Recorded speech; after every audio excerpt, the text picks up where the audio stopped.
नमस्कार। आज हम देखेंगे कि आरपीएलआई अर्थात ग्रामीण डाक जीवन बीमा का फॉर्म कैसे भरना चाहिए।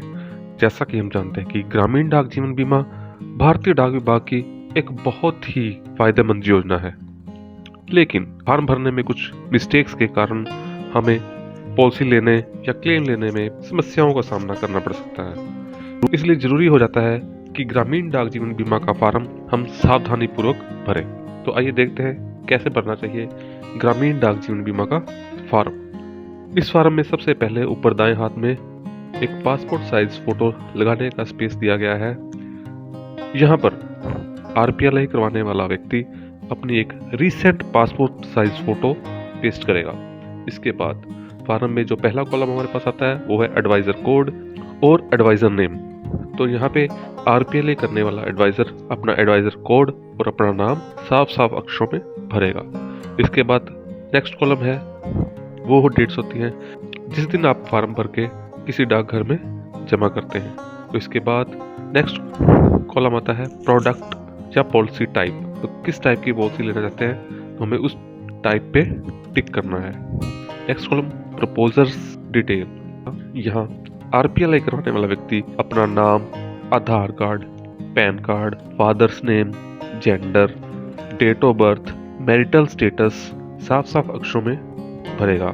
इसके नीचे नेक्स्ट कॉलम आता है एज प्रूफ। एज प्रूफ के लिए दो तरह के डॉक्यूमेंट्स हो सकते हैं, एक होता है स्टैंडर्ड एज प्रूफ और दूसरा non standard age proof. Standard age proof में हमारे पास 5 तरह के डॉक्यूमेंट्स आते हैं जो कि birth certificate, matriculation certificate, driving licence, passport और पैन कार्ड है। और नॉन स्टैंडर्ड एज प्रूफ में self declaration attested by panchayat member या ग्राम panchayat, medical officers appropriate age certificate, तो किसी मेडिकल ऑफिसर्स के द्वारा एक age certificate, voter I card bearing age और आधार कार्ड। ये चारों डॉक्यूमेंट्स हमारे नॉन स्टैंडर्ड एज प्रूफ माने जाते हैं। अगर डेट ऑफ बर्थ के प्रूफ में हम स्टैंडर्ड एज प्रूफ ना देकर नॉन स्टैंडर्ड एज प्रूफ दे रहे हैं तो इसके लिए हमें 5% एडिशनल प्रीमियम देना पड़ता है। तो यही कोशिश होनी चाहिए कि हम एज प्रूफ के लिए स्टैंडर्ड एज प्रूफ ही दिया जाए। नेक्स्ट कॉलम है फॉर फीमेल प्रोपोनेंट्स ओनली। तो यह है केवल महिलाओं के लिए है। अगर कोई महिला बीमा करवा रही है तो उसको यहाँ पे कुछ डिटेल्स देनी है। नेक्स्ट कॉलम है कॉन्टैक्ट डिटेल्स। तो यहाँ बीमा करवाने वाला व्यक्ति अपना एड्रेस देगा। यहाँ 2 एड्रेस की ऑप्शन दी गई है, कॉरस्पॉन्डेंस एड्रेस और परमानेंट एड्रेस।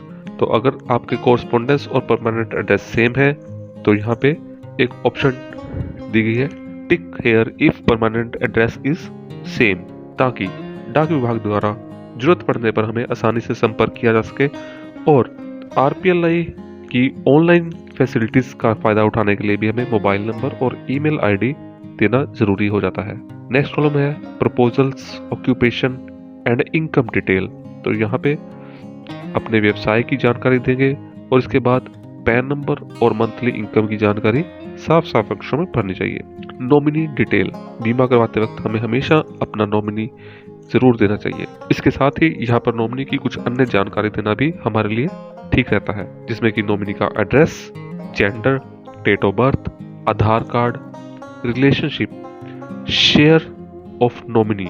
अगर एक से ज्यादा नॉमिनी है तो हर एक नॉमिनी कितने शेयर का अधिकारी होगा उसकी डिटेल यहाँ पे देनी जरूरी है। इसके साथ ही नॉमिनी का मोबाइल नंबर देना भी हमेशा अच्छा ही रहता है।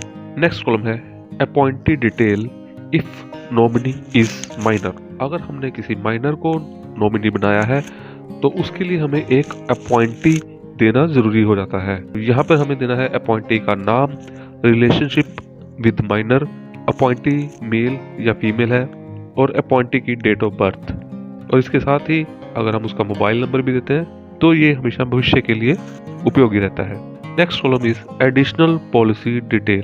जो पॉलिसी लेने के लिए हम फॉर्म भर रहे हैं उसके अतिरिक्त हमारे पास पीएलआई, आरपीएलआई या अदर लाइफ इंश्योरेंस कंपनी से जो भी पॉलिसीज हैं उसकी डिटेल यहाँ पे अवश्य देनी चाहिए। एक बात का अवश्य ध्यान रखें कि एक व्यक्ति कुल मिलाकर 10 लाख रुपए सम एश्योर्ड से ऊपर की आरपीएलआई नहीं ले सकता। उदाहरण के लिए अगर आपके पास पहले से ही 5 लाख की RPLI पॉलिसी है तो आप 5 लाख की और RPLI ले सकते हैं, जिससे आपका टोटल 10 लाख रुपए हो जाता है। नेक्स्ट कॉलम है कवरेज डिटेल।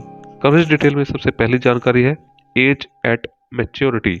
जो पॉलिसी हम ले रहे हैं वो हमें किस एज में जाके उसकी मैच्योरिटी मिलेगी, उसकी जानकारी दी जाएगी। Second column is policy term. हमारी आज की एज और मैच्योरिटी एज के बीच जितना डिफरेंस होगा वो होगा पॉलिसी का टर्म, यानी कि पॉलिसी की अवधि। Next column is sum assured. कितनी रकम का इंश्योरेंस हम लेना चाहते हैं। कोशिश करनी चाहिए कि अंकों और शब्दों दोनों में ही हमें यह रकम लिख देनी चाहिए। नेक्स्ट कॉलम है प्रीमियम डिटेल। प्रीमियम डिटेल में सबसे पहली जानकारी है प्रीमियम। कितना प्रीमियम इस पॉलिसी के लिए पे करना है। प्रीमियम की जानकारी हम पोस्ट इन्फो ऐप से आसानी से ले सकते हैं। Next column is initial premium payment mode. हम अपना पहला प्रीमियम किस रूप में देना चाहते हैं, अर्थात कैश अथवा किसी अन्य रूप में। नेक्स्ट कॉलम है subsequent premium payment mode, cash, online अथवा पे रिकवरी। नेक्स्ट कॉलम है प्रीमियम पेमेंट फ्रीक्वेंसी। प्रीमियम हम मंथली, क्वार्टरली, हाफ ईयरली अथवा ईयरली भर सकते हैं। तो जैसे भी हम अपना प्रीमियम भरना चाहते हैं हमें उस कॉलम पर टिक करना है। आठवां कॉलम है प्रोपोनेंट्स हेल्थ इंफॉर्मेशन। यह कॉलम बहुत ही महत्वपूर्ण है, अतः हमें इस कॉलम को बहुत ही ध्यान से भरना है। इस कॉलम में हम स्वास्थ्य संबंधी 16 समस्याओं के बारे में जानकारी मांगी गई है और उसके आगे हमें यस और नो की ऑप्शन दी गई है। RPLI की पॉलिसी लेने के लिए जरूरी हो जाता है कि हम इन सभी सवालों का जवाब बिल्कुल सही दें। अर्थात अगर हम किसी भी समस्या से प्रभावित हैं तो हमें उसका जवाब यस में देना चाहिए, और अगर समस्या से प्रभावित नहीं है तो हमें उसका जवाब नो में देना चाहिए। लेकिन किसी भी हालत में हमें कोई भी जानकारी छुपानी नहीं चाहिए और अपनी वास्तविक स्थिति के अनुसार ही इन कॉलम्स को भरना चाहिए। Next column is have you ever been hospitalised during the last 3 years? If so furnish the following information. क्या आप पिछले 3 सालों में हॉस्पिटल में भर्ती हुए हैं? अगर हुए हैं तो उसके संबंध में जानकारी यहाँ पे देनी चाहिए। तो यह भी बहुत ही महत्वपूर्ण जानकारी है, तो हमें यह जानकारी बिल्कुल सही भरनी चाहिए। यहाँ पे हॉस्पिटल का नाम, पीरियड ऑफ हॉस्पिटलाइजेशन और रीजन फॉर हॉस्पिटलाइजेशन अगर कोई हो तो उसकी जानकारी सही देनी चाहिए। नेक्स्ट कॉलम में do you have any physical deformity. क्या आप जन्मजात किसी विकलांगता से प्रभावित हैं? यस और नो में उसका जवाब यहाँ पे भरना चाहिए। Next column is declaration of proponent. बीमा करवाने वाले व्यक्ति की तरफ से यहाँ पे एक डिक्लेरेशन दी जानी है। यहाँ पे बीमा करवाने वाला व्यक्ति अपना नाम भरेगा और इस सारी डिक्लेरेशन को अच्छी तरह पढ़ेगा और अच्छी तरह समझने के बाद ही इस पर अपने सिग्नेचर्स करेगा।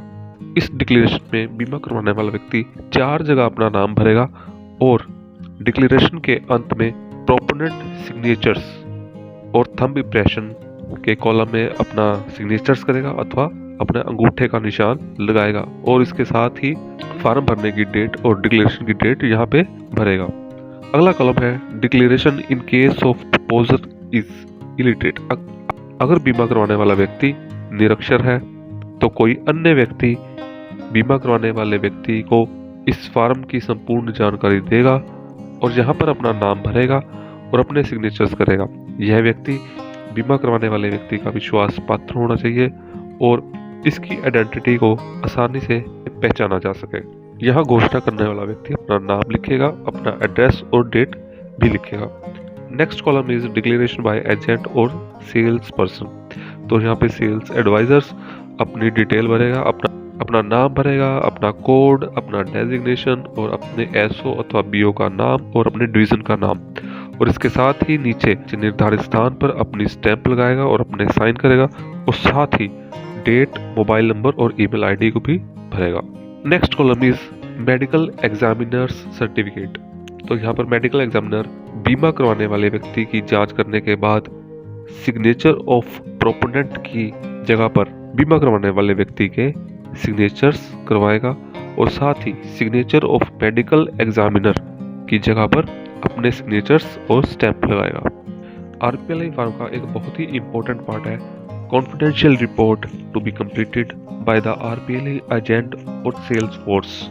यह पोर्शन आरपीएलआई करने वाले सेल्स पर्सन के द्वारा भरना जरूरी है, लेकिन अक्सर देखने में आया है कि सेल्स इस पोर्शन को भरना छोड़ देते हैं। तो यहाँ पर एक नोट दिया गया है कि this will consist of information not revealed in the proposal form. यहाँ कुछ ऐसी जानकारियाँ पूछी गई हैं जो कि प्रपोजल फॉर्म में नहीं थी, और this will be completed by the RPLI agent. जो भी आरपीएलआई एजेंट ये पॉलिसी भर रहा है उसके द्वारा यह जानकारी भरी जाएगी। कब भरी जाएगी? After the proposal form is completed by the proposer. तो बीमा करवाने वाले व्यक्ति के द्वारा यह फॉर्म भरने के उपरांत आरपीएलआई सेल्स पर्सन के द्वारा यह भाग भरा जाएगा। Content of record should not be discussed with the proposer. और यह जानकारी बीमा करवाने वाले व्यक्ति के साथ डिस्कस नहीं की जानी चाहिए। तो यहाँ पे कुछ जानकारी मांगी गई है जिसका जवाब सेल्स पर्सन द्वारा यस या नो में देना जरूरी है। तो फर्स्ट इंफॉर्मेशन है, are you related to the proposal. तो क्या आप बीमा किए जाने वाले व्यक्ति के साथ किसी तरह से संबंधित हैं? यस या नो। दूसरा कॉलम है, are you aware of any financial, physical और मेंटल सिचुएशन। क्या आप बीमा करवाने वाले व्यक्ति की किसी ऐसी वित्तीय, शारीरिक या मानसिक स्थिति के बारे में जानते हैं जिसके कारण उसको यह बीमा नहीं देना चाहिए? यस या नो। थर्ड कॉलम है, in case of any doubt please visit the concerned police station, village sarpanch and verify if the proponent was ever arrested, convicted in the criminal cases. तो अगर किसी की तरह का डाउट हो तो इसके बारे में भी सेल्स पर्सन को अपने पुलिस स्टेशन या विलेज सरपंच से जानकारी लेनी चाहिए और उसकी डिटेल यहाँ पे देनी चाहिए। फोर्थ कॉलम है, has he signed impressed the proposal और डिक्लेरेशन फॉर्म। तो क्या बीमा कराने वाले व्यक्ति ने प्रपोजल फॉर्म और डिक्लेरेशन पर अपने साइन अथवा अंगूठा लगा दिया है? यस और नो। फिफ्थ कॉलम है, any other matter you would like to bring to the notice of proposal accepting authority. Sixth column है, do not recommend the acceptance of proposal. Yes या no. Seventh column, if not recommended give reason.